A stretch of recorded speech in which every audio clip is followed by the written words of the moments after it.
বিএনপির স্ট্যান্ডিং কমিটিতে যারা আছেন তারা কেউ নিজেরা দাঁড়াতে পারতেন না, মানে তারা বয়স এত বেশি, শিল্পপতি, ধনাঢ্য, গডফাদার, বালুচোর, তাকে নমিনেশন যদি আসনটা পাওয়া যায় তাকেই দেওয়া ভালো একজন তরুণের থেকে। আইপিওর একটা টার্গেটও আছে যে 2035 সালের মধ্যে বাংলাদেশে 50% এমপি বিলো 45 হবে, এটা বাংলাদেশকে টার্গেট দেওয়া হয়েছে। বাংলাদেশ সেখান থেকে যোজন যোজন জুড়ে আছে। The politics is the old man talks and young man's blood. তরুণরা রক্ত দেবে আর সিনিয়ররা রাজনীতি করবে, এবং সেখানে তরুণদের বাধা কোথায়? প্রথম বাধা হচ্ছে উইনেবিলিটি।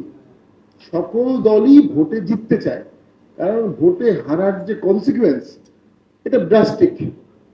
বাংলাদেশের কনটেক্সটে সব দলের জন্য যখন আপনি হেরে যাবেন আপনাকে জেলে যেতে হবে, আপনার নির্যাতন হবে, আপনার সম্পত্তি নিয়ে যাবে, আপনার দুদকের মামলা হবে, আপনার ছেলেকে বিদেশ যেতে পারবে না। এটা বিএনপি ফেস করেছে, এখন অন্যরাও ফেস করবে। কেউ তো হারতে চায় না। সেজন্য সবাই ভাবে আমার এলাকার শিল্পপতি, ধনাঢ্য, গডফাদার, বালুচোর, তাকে নমিনেশন যদি আসনটা পাওয়া যায় তাকেই দেওয়া ভালো একজন তরুণের থেকে। এটা রাজনৈতিক কালচারের পার্ট হয়ে গেছে। তো আমরা মনে করি এটা থেকে কিভাবে পরিবর্তন হবে? পরিবর্তন একটা হতে পারে যে পার্টি মানে কনস্টিটিউশনেই বলে দেওয়া থাকবে এত পার্সেন্ট তরুণ প্রত্যেকটি লেয়ারে থাকবে, একটা বড় পার্সেন্টেজ হাইয়েস্ট বডিতে থাকবে।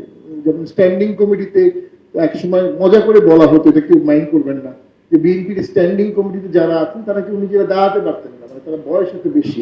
সংবিধান কিন্তু বলে দিয়েছে, সংবিধান করে দিয়েছে তার সাংবিধানিক কাজটা, বাকিটা রাজনৈতিক দলকে করতে হবে এবং সকল দল মিলেই করতে হবে।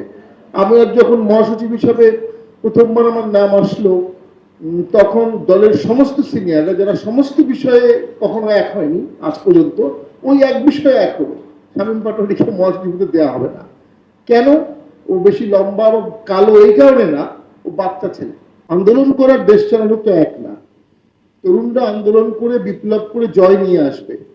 দেশ চালানোর জন্য তাকে কিন্তু আবার অভিজ্ঞতা সম্পন্ন লোকদেরকেই নিয়ে আসতে হবে, এটাই বাস্তব।